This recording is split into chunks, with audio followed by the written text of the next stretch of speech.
Assalamualaikum warahmatullahi wabarakatuh. Perkenalkan, nama saya Tanin Salsabila. Saya dari kelas 22B2A. Dan di sini saya akan menjelaskan jurnal yang berjudul Perilaku Individu dalam Organisasi yang disusun oleh Kusmana Dananjaya. Perilaku organisasi pada hakikatnya adalah hasil interaksi antara individu-individu dalam organisasinya. Interaksi individu dalam sebuah organisasi tidaklah sama antara satu dengan yang lainnya.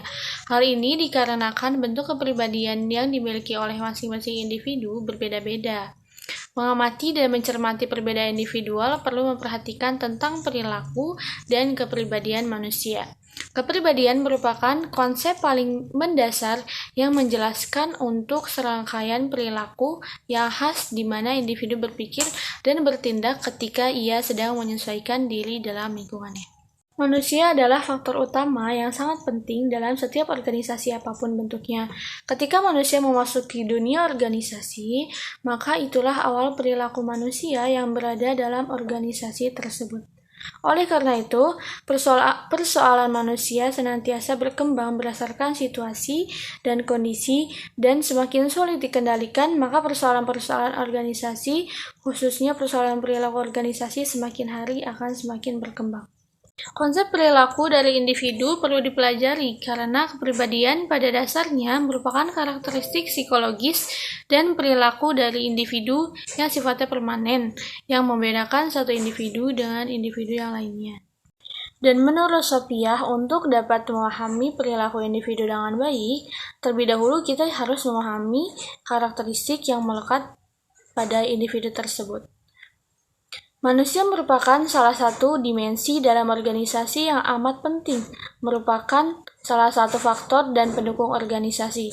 Perilaku organisasi pada hakikatnya adalah hasil-hasil interaksi antara individu-individu dalam organisasinya. Perilaku organisasi merupakan ilmu pengetahuan yang membahas tentang dampak perseorangan,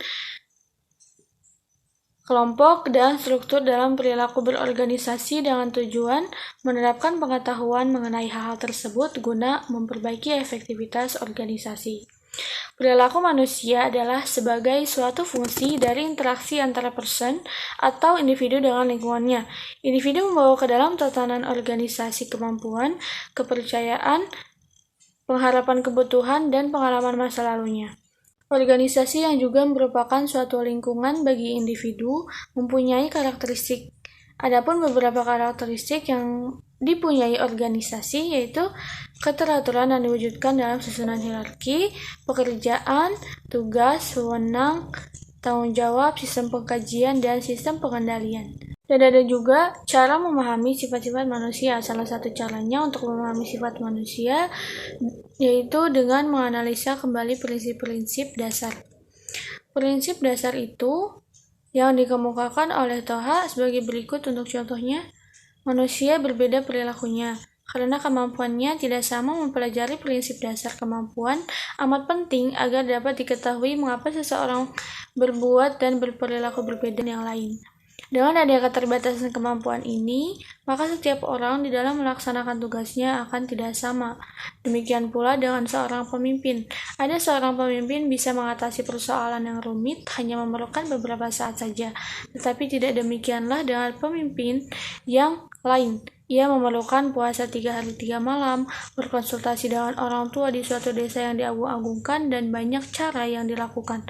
Manusia mempunyai kebutuhan yang berbeda. Para ahli sepakat bahwa manusia ini berperilaku karena didorong oleh serangkaian kebutuhan, dengan adanya kebutuhan yang ada dalam diri setiap individu. Hal ini mendorong semangatnya untuk berbuat dalam mencapainya sesuatu objek atau hasil. Kebutuhan seseorang berbeda dengan kebutuhan orang lain. Adapun beberapa pendekatan untuk memahami sifat manusia. Ada 4 pendekatan yang dapat dikembangkan oleh beberapa ahli dalam memahami terjadinya perilaku manusia. Keempat pendekatan tersebut diantaranya pendekatan kognitif, pendekatan kepuasan, penguatan, dan pendekatan psikoanalitis. Pertama adalah pendekatan kognitif.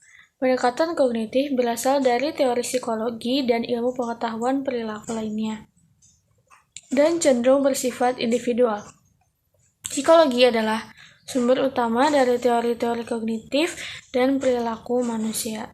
Menurut Littlejohn, teori tersebut membahas tentang kaitan antara stimuli yang berfungsi sebagai masukan dan jawaban berupa perilaku yang berfungsi untuk keluaran. Teori kognitif ini melihat hubungan S-R yang berkaitan dengan pemrosesan informasi yang terjadi antara rangsangan dan jawaban. Berdasarkan uraian yang terdapat pembahasan kali ini, bisa disimpulkan bahwa karakteristik individu terintegrasi dengan karakteristik organisasi, maka akan terwujudlah perilaku individu dalam organisasi.